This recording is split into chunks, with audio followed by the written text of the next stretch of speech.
우리가 벌써 새해가 시작된 지 엊그제 같은데 벌써 절반이 지나왔습니다. 2022년도에 하나님께서 우리에게 주신 말씀이 있죠. 쉐마 이스라엘. 그 말씀 같이 한번 읽어볼까요? 주보에도 있습니다. 같이 화면도 참고하시면서 한번 읽어보겠습니다. 시작.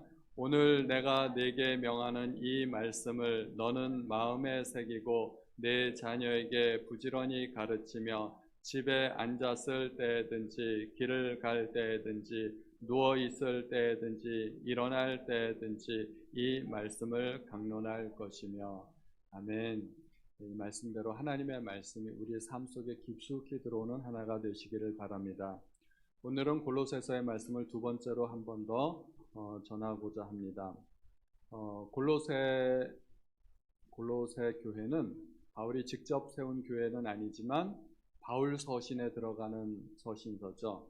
골로새서에 보면 그리스도와 교회에 관해서 이야기하고 있습니다. 특별히 기독론에 관해서 아주 탁월한 신학적인 배경을 제공하고 있습니다. 기독이라는 뜻을 아시나요? 기독은 그리스도를 한자로 표현할 때 기독이라고 이야기합니다. 그리스도와 메시아는 같은 말입니다. 둘 다 기름 부음을 받은 자라는 뜻인데, 그리스도 하면은 헬라어적 표현이고 메시아는 히브리어적 표현입니다. 둘 다 같은 뜻인데 서로 다르게 말을 하고 있습니다. 골로새서는 예수님에 관해서 아주 탁월한 신학적 배경을 우리에게 제공하고 있는데 예수님이 어떠한 분이신지를 우리에게 알려주고 있다는 것입니다. 우리가 성경을 보면 예수님을 메시아, 하나님의 아들 또는 구세주, 다윗의 자손, 인자 여러 가지로 표현하고 있는데, 골로새서는 예수가 곧 하나님이라고, 그 하나님의 형상이라고 이야기하고 있습니다. 1장 15절에 그는 보이지 아니하는 하나님의 형상이시요 모든 피조물보다 먼저 나신이라고 합니다. 또한 골로새서와 요한복음에서는 예수 그리스도를 창조주 하나님으로 그렇게 표현하고 있습니다. 1장 16절에 만물이 그에게서 창조되되 하늘과 땅에서 보이는 것들과 보이지 않는 것들과 혹은 왕권들이나 주권들이나 통치자들이나 권세들이나 만물이 다 그로 말미암고 그를 위하여 창조되었다고 이야기합니다. 바울 서신서의 특징을 보면 이렇게 앞부분에는 주로 교리적인 이야기, 골로새서도 앞쪽에 보면 기독론, 그리스도는 누구신가에 관해서 설명하고, 3장 이후에 후반부로 들어가면 그리스도인은 어떻게 살아야 하는가, 우리의 실생활과 관련된 부분을 교훈하고 있습니다. 골로새서도 그래서 후반부에서는 그리스도인이 세상 가운데서 어떻게 살아야 하는지를 우리에게 알려주고 있습니다. 세상 가운데 그리스도인은 어떻게 살아야 할까요? 또 신앙이 좋다는 것은 어떤 것을 의미할까요? 교회 보면 신앙이 좋은 사람들도 있고 좀 약하신 분들도 계시죠. 신앙이 좋은 사람, 우리가 머릿속으로 딱 생각하면 기도 많이 하고 성경도 많이 알고 예배 열심히 참여하고 헌금도 잘하고 그리고 봉사도 많이 하고 되게 틀리지 않을 겁니다. 이런 분들이 교회에서 신앙이 좋으신 분들의 거의 틀림이 없습니다. 그러나 절대적인 것은 아닙니다. 단지 그 기준만으로 보면 성경에 가장 신앙 좋은 사람들은 바리새인들, 서기관들, 제사장들, 이러한 사람들일 겁니다. 묘하게 그 사람들은 성경도 많이 알고 기도도 열심히 했는데 예수님의 적대자들이었습니다. 그러니까 단순히 이런 외형적인 표현만 가지고 신앙을 판단하기 힘들다는 거죠. 주님은 그들의 말은 들어도 그들의 행위를 본받지 말라고 말씀하십니다. 마태복음 23장 3절에 그러므로 무엇이든지 그들이 말하는 바는 행하고 지키되 그들이 하는 행위는 본받지 말라. 그들은 말만 하고 행하지 아니하며. 바리새인들과 서기관들, 제사장들은 말은 잘하는 사람들이었습니다. 그들의 말을 들어보면 그들이 얼마나 신앙이 좋은지 착각할 정도입니다. 그런데 주님은 그들의 행위를 본받지 말라고 하십니다. 그들의 신앙이 좋은 신앙이 아니라는 것입니다. 그러므로 성경을 많이 알고 기도를 열심히 하는 것은 좋은 신앙을 가지기 위한 하나의 방법인 것이지, 그 자체만 가지고 신앙이 좋다고 말을 할 수 없다는 것입니다. 우리는 당연히 성경 많이 읽어야 됩니다. 묵상해야 됩니다. 그리고 기도도 많이 해야 됩니다. 그러면 신앙이 좋아져야 된다는 것이죠. 그럼 신앙이 좋아진 사람들은 어떠한 형태의 모습을 하게 될까요? 어떤 형태로 사람들에게 나타날까요? 그리스도인들이 마땅히 가져야 할 좋은 신앙의 특징, 그것이 오늘 본문에 소개되어 있습니다. 첫 번째 좋은 신앙은 관계 속에서 나타납니다. 신앙은 머릿속에 있는 것도 아니고 말로 표현되는 것도 아니고 좋은 신앙은 반드시 삶으로 드러나야 됩니다. 좋은 신앙의 특징은 좋은 관계라는 것입니다. 관계 속에서 신앙이 드러납니다. 좋은 신앙을 가진 사람은 좋은 아내이고 좋은 남편이고 좋은 부모이고 좋은 자녀이고 좋은 사장님이고 또 좋은 직원이어야 된다는 것입니다. 교회에서 기도 열심히 하고 성경도 많이 하는데 가족관계, 사회관계 속에서 대인관계가 좋지 않다면 그것은 결코 좋은 신앙이라고 말할 수 없습니다. 신앙의 두 측면, 제가 누누이 말씀드리지만 하나님과의 관계가 첫 번째 중요하고 두 번째 사람 간의 관계가 중요합니다. 우리는 이 두 마리 토끼를 놓치지 말아야 됩니다. 어느 하나도 우리가 소홀히 여기면 안 됩니다. 그래서 모든 계명은 두 가지로 압축될 수가 있죠. 하나님 사랑, 이웃 사랑입니다. 하나님은 열심히 사랑하는데 이웃 사랑에 실패하면 그것은 좋은 신앙이 아닙니다. 우리가 신앙생활을 하면 하나님과의 관계도 중요하지만 사람과의 관계도 결코 소홀히 여길 수 없습니다. 본문에 나오는 남편, 아내, 자녀, 부모, 종, 상전, 이건 혼자서 될 수 없는 겁니다. 여러분들은 혼자 있을 때 나는 집사야 이렇게 말할 수 있죠. 나는 집사님이 될 수도 있고 장로, 권사가 다 될 수도 있는데 남편 없이 아내가 될 수 있나요? 아내 없이 남편이 될 수 있나요? 그것은 될 수가 없습니다. 내가 아내라는 말은 누군가 남편이 존재한다는 얘기고 내가 남편이라는 얘기는 누군가 아내가 존재하기 때문이고 우리가 부모가 될 수 있는 것은 누군가 자녀가 있기 때문에 부모가 될 수 있는 것입니다. 신앙은 그런 관계 속에서 드러나는 것입니다. 가장 먼저 신앙은 가장 가까운 관계, 가족 관계 속에서 드러납니다. 가까운 사람들과의 관계 속에서 신앙이 입증되어야 합니다. 신앙 좋은 아내들은 남편에게 복종하여야 한다고 성경은 말씀하고 있습니다. 남편이 항상 옳아서요. 이건 옳고 그름의 이야기가 아닙니다. 하나님께서는 교회와 국가와 가정을 올바로 하나님의 질서로 다스려지게 하기 위해서 권위를 정하셨습니다. 이것은 권위의 문제입니다. 남편이 옳기 때문에 남편에게 순종하는 것이 아니라 남편에게 주신 하나님의 권위가 있다는 것입니다. 옳고 그름을 따지다 보면 한도 끝도 없고 항상 부딪히게 되고 다투게 됩니다. 나는 내가 옳다고 생각하고 저 사람은 각자가 자기가 옳다고 생각하기 때문에 옳고 그름의 논리로 따지게 되면은 영원히 평행선이 되는 것이죠. 아내가 남편에게 복종하려면 아내는 자기 생각을 주장하지 말아야 됩니다. 접어야 됩니다. 남편의 생각이 죄가 아니라면 양보하는 자세를 가져야 되는 것입니다. 또한 남편들도 아내를 사랑하고 괴롭게 해서는 안 됩니다. 남편에게 주신 권위가 있지만 그 권위를 지나치게 주장해서 이제부터 내가 왕이다 생각하고 왕게임 하듯이 마음대로 하려고 고집 부리고 자기 생각대로만 하려고 하면 그것은 아내를 사랑하지 않는 것입니다. 아내를 괴롭게 하는 것입니다. 아내가 양보한다면 그만큼 남편도 양보해야 됩니다. 이것이 올바른 부부 관계입니다. 부모 자식 간의 관계도 마찬가지입니다. 자녀들은 부모에게 순종해야 됩니다. 부모가 항상 옳기 때문에요? 그렇지 않습니다. 부모도 틀릴 수 있습니다. 또 시간이 지나가면 세대 차이가 생기게 되고 옛 세대는 또 오늘날 세대에 맞지 않는 그런 것들도 있습니다. 그러나 하나님께서는 부모와 자녀 간에도 권위와 질서를 세우셨습니다. 이것은 권위와 질서의 문제입니다.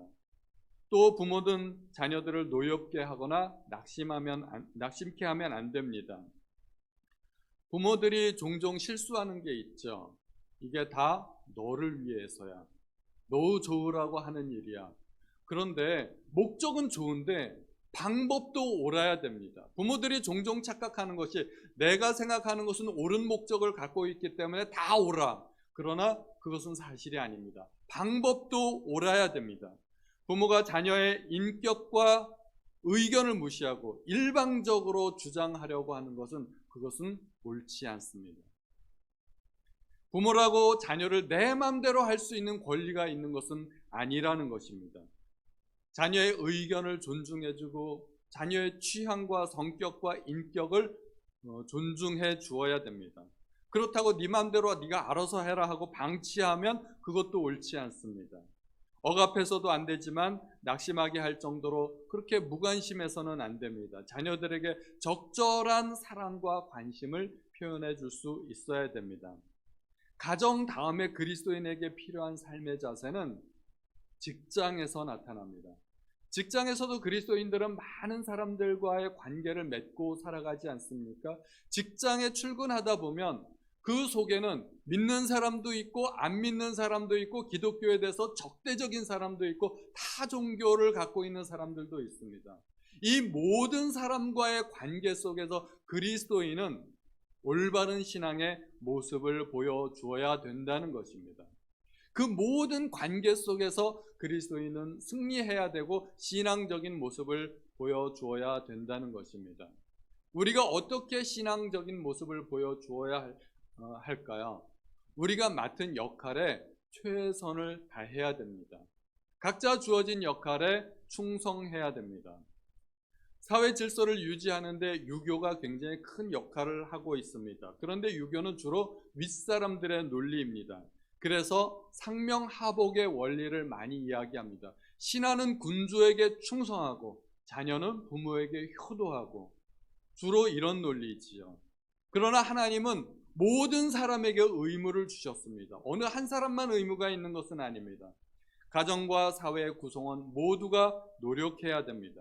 아내는 아내로서, 남편은 남편으로서, 부모는 부모답게, 자녀는 자녀답게, 또 직장인은 직장인으로서의 의무가 있고 그 의무를 성실하게 이행해야 되는 것입니다.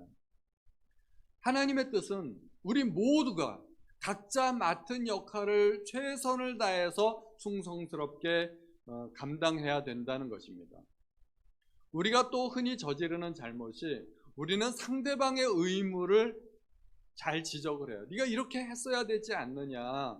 물론 그 말이 맞는 말이긴 하지만 우리 그리스도인들은 남에게 요구하기 전에 내가 맡은 역할은 무엇인지 살펴봐야 됩니다. 그리고 내가 맡은 역할에 우선적으로 충성을 다해야 됩니다. 모든 사람들이 그렇게 살다 보면 하나님의 나라는 저절로 이루어지게 되어 있습니다. 우리는 교회와 가정뿐만 아니라 사회와 직장에서도 맡은 역할에 충성을 다해야 됩니다. 우리가 직장 생활을 하다 보면 착각하는 게 있어요. 이 일은 하나님의 일이 아니고 세상 일이지, 그렇게 생각하는 경우가 있다는 것입니다. 그러나 세상에 속한 일이라 할지라도 그 일을 죽게 하듯 하라고 주님은 말씀하십니다. 그렇게 종들이 상전을 섬기면 하나님께서도 기뻐하시고 그에 마땅한 상급을 주실 것이고, 그것이 세상에 속한 일이라고 무시하고 불성실하게 행하면 불의의 삭을 받게 될 것이라고 말씀하고 있습니다. 더 나아가서 그리스도인은 세상 일과 하나님의 일을 구분하면 안 됩니다. 그리스도인이 하는 모든 일은 하나님의 일이라고 생각하셔야 됩니다. 그래서 오늘 본문 23절에 보면 무슨 일을 하든지 마음을 다하여 주께 하듯 하고 사람에게 하듯 하지 말라고 이야기합니다. 그래서 중세 종교 개혁자들은 직업을 소명이라고 생각했습니다. 하나님이 어떤 사람은 목사로 부르시고 어떤 사람은 선교사로 부르셨듯이 이 세상의 질서를 유지하기 위해서 하나님은 어떤 사람은 운전기사로 부르시고 어떤 사람은 선생님으로 부르시고 어떤 사람은 요리사로, 어떤 사람은 CEO로, 어떤 사람은 종업원으로, 그렇게 각자에게 맞는 위치를 하나님께서 주셨다는 것입니다. 우리 모두는 각자 다르게 부르심을 받았고 그 부르심을 받은 대로 최선을 다하는 것이, 이것이 주의 일을 하는 것으로 보았다는 것입니다. 그러므로 하나님의 부르심을 정직에 국한해서 생각할 것이 아니라 우리는 그리스도인으로서, 하나님의 자녀로서 내가 하는 모든 일은 다 정직이라고 생각하여야 된다는 것입니다. 교회에서, 여전도에서 식사 준비하고 설거지하고 그 일은 하나님의 일이고, 집에서 설거지하고 요리하는 것은 집안일일까요? 그렇지 않다는 겁니다. 우리가 하는 모든 일이 다 하나님의 일. 장소가 바뀌어도, 집에서 일을 해도 직장에서 일을 해도 그것은 다 하나님의 일. 그렇게 생각하셔야 된다는 것입니다. 그래서 심지어 바울은 종들에게도 상전들에게 최선을 다해야 된다고 이야기합니다. 오늘날은 종들이 없죠. 노예제도가 인정되고 있지 않습니다. 종은 누구일까요? 종은 상전에게서 의복, 음식, 그리고 잠잘 곳을 제공받고 상전에게 노동을 제공하는 사람입니다. 그렇다면 종은 오늘날 대가를 지불받고 그에 합당한 노동이나 상품을 제공하는 모든 사람이라고 해석할 수 있습니다. 다시 말하면 직장 생활을 하는 모든 사람이라고 할 수가 있습니다. 기업의 사원으로 해석될 수도 있고 또 자영업을 하는 모든 사람에게도 적용될 수 있습니다. 그래서 직장에서 부하 직원은 상사 앞에서 아첨을 하거나 뒤에서는 뒷담을 하지 말아야 됩니다. 상사 없는 곳이라고 험담하고 상사를 욕하고 그러면 안 된다는 것이죠. 그리스도인은 직장 문화를 바꿔야 됩니다. 여러분들이 직장에 갔을 때 과장님 대할 때, 부장님 대할 때, 목사님 대하듯이 그렇게 대했으면 참 좋겠습니다. 직장 문화를 누가 바꿀까요? 우리 그리스도인들이 바꿔야 됩니다. 우리가 바꾸지 않으면 바꿀 사람이 없습니다. 세상을 개혁할 책임이 누구에게 있나요? 우리 그리스도인들에게 있습니다. 자영업자들에게는 고객이 상전이 될 수 있습니다. 고객들에게 최선을 다해야 됩니다. 의사는 과잉 진료를 하지 말아야 되고 음식을 만드는 사람은 내가 먹을 음식이라고 생각하고 음식물에 나쁜 것 넣으면 안 됩니다. 물건을 파는 사람은 정량, 정품, 유통기한을 정직하게 표시해야 됩니다. 포장과 내용을 달리하면 안 됩니다. 노동을 하는 사람은 마치 내 일을 하는 것처럼, 내 가족을 위해서 일을 하는 것처럼 정성껏 일을 해야 됩니다. 안 보이는 곳도 꼼꼼하게 일을 해야 된다는 것입니다.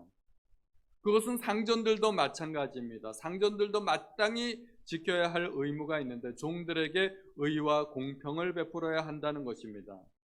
고용주들은 노동자들을 착취하는 악덕 기업주가 되면 절대 안 됩니다. 임금을 체불해서도 안 되고 인사 배치를 할 때는 공정하게, 공평하게 해야 되고 인사청탁을 절대로 받아서는 안 되는 것입니다. 직장에서 아무리 고위직에 있다 하더라도 상사라 할지라도 부하 직원을 인격적으로 대우해야 됩니다. 인격을 모독하거나 함부로 대해서는 안 되는 것입니다. 소위 말하는 갑질, 이거는 그리스도인 사회에서는 절대로 있어서는 안 되는 것입니다. 이 대한민국이 그런 부분에 있어서는 얼마나 창피한지 몰라요. 예전에 유명한 사건이 있지 않았습니까? 땅콩 회항 사건 다 아시죠? 우리 그리스도인들이 그런 문화를 뒤바꿔야 됩니다. 우리 그리스도인들이 먼저 바꿔야 됩니다. 사회를 개혁해야 됩니다. 우리는 직장에서 아무리 높은 직급에 있다 할지라도 그래도 우리 또한 역시 하늘에도 우리 상전이 있다는 사실을 기억해야 됩니다. 우리가 상전이 있음을 기억하면 우리가 부하 직원에게 행한 그대로 우리 또한 하늘의 상전에게 보응받는다는 것을 알아야 되는 것입니다. 만약에 우리가 사회에서 높은 직급에 있는데 우리가 부하 직원을 학대하면 우리도 역시 하늘의 상전으로부터 그에 대한 보응을 받을 것이라는 것을 우리가 기억해야 된다는 것입니다. 이와 같이 참된 신앙은 사실은 교회 안에서 드러나는 것이 아니라 교회 밖에서 드러나게 되는 것입니다. 하나님은 오늘 본문에서 아내와 남편에게, 자녀와 부모들에게, 종들과 상전들에게 말씀하십니다. 하나님께서 장로, 권사, 집사, 성도들에게 말씀하시는 것이 아니라 각자의 역할을 맡은 대로 말씀하고 계신 것입니다.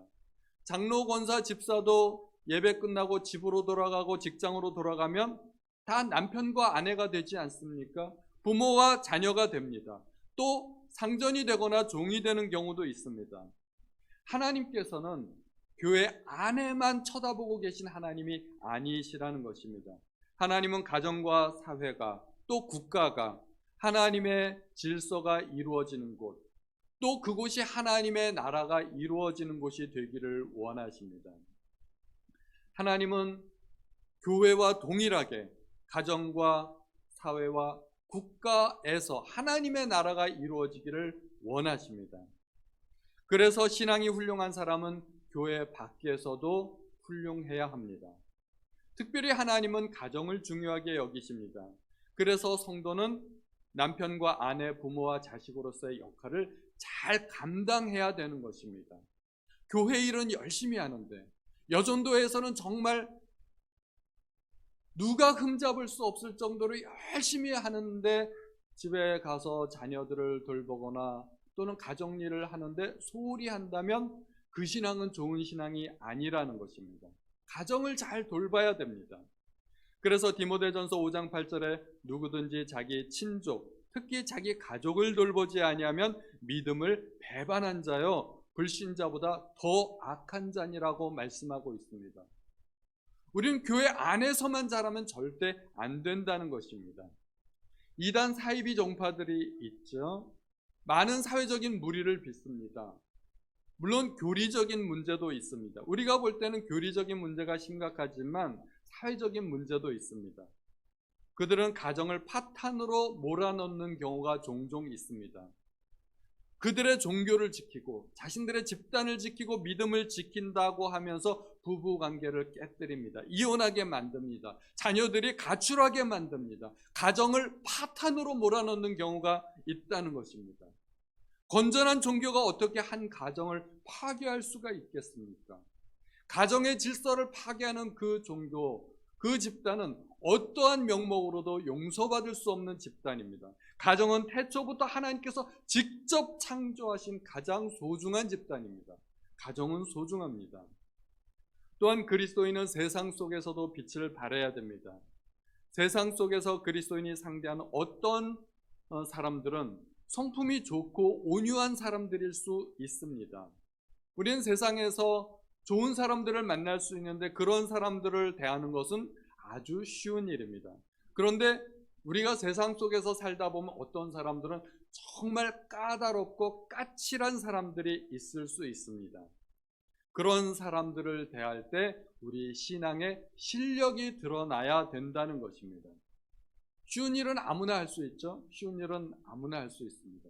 그러나 어려운 일은 아무나 할 수 없습니다. 아무나 할 수 없는 그 어려운 일을 잘 해야 그것이 실력이라고 할 수 있는 것입니다. 우리 박선미 집사님께서 앞에서 찬양 인도를 하는데 쉬운 곡은 저도 잘해요. 그런데 막 그 악보가 막 오르락내리락하고 어려운 곡은 제가 잘 못하잖아요. 그러니까 노래 실력은 쉬운 노래에서 드러나는 게 아니라 어려운 노래에서 실력이 드러나는 거죠. 저는 신앙도 실력이 있다고 생각합니다. 나한테 잘해주는 사람한테만 내가 잘할 수 있다면 그건 실력이 좋은 것이 아닙니다. 그래서 주님은 이렇게 말씀하셨죠. 너희가 너희를 사랑하는 자를 사랑하면 무슨 상이 있으리요? 세리도 이같이 아니하느냐.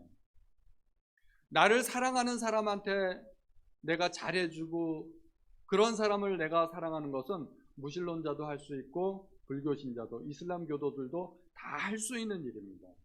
그 정도 가지고 내가 그리스도인이라고 말할 수 없다는 것입니다.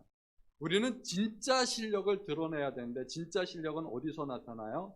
나를 힘들게 하는 사람, 나를 까다롭게 하는 사람, 까칠한 사람, 내가 하는 일마다 트집 잡고 나를 못살게 굴고 괴롭게 하는 사람, 그런 사람들과의 관계 속에서도 내가 신앙을 잃어버리지 않고 최선을 다해야 된다는 겁니다.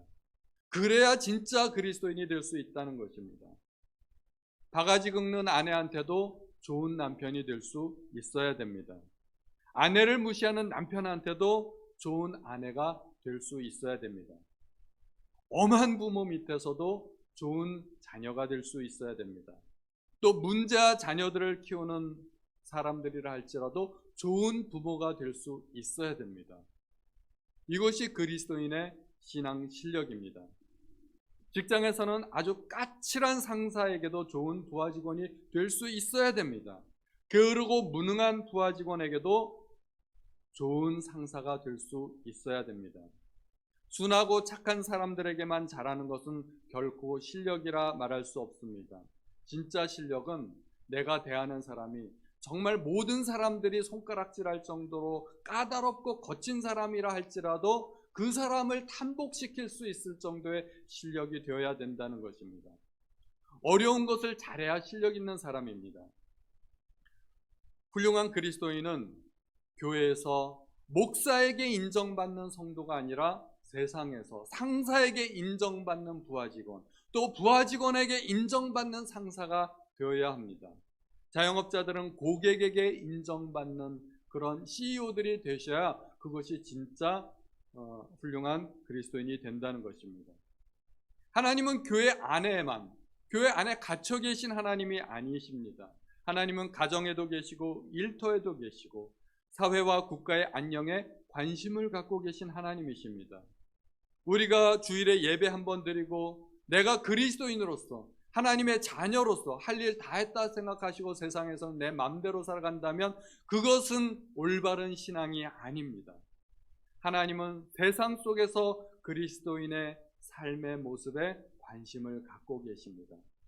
그래, 교회 안에서는 잘했는데 교회 밖에서도 잘하는가 한번 보자. 하나님의 관심이 거기에 있다는 것입니다. 그래서 우리는 집사로서 역할 잘하는 것보다 남편으로서 아내로서 역할을 더 잘해야 됩니다. 기도 잘하고 성경 많이 읽는 것도 중요하지만 우리는 좋은 부모가 되는 것이 훨씬 더 중요합니다. 특별히 직장 생활 가운데 그리스도의 빛을 드러내시는 우리 모든 성도님들 되시기 바랍니다. 그것이 신앙의 실력이고 하나님이 우리에게 원하시는 것이기 때문입니다.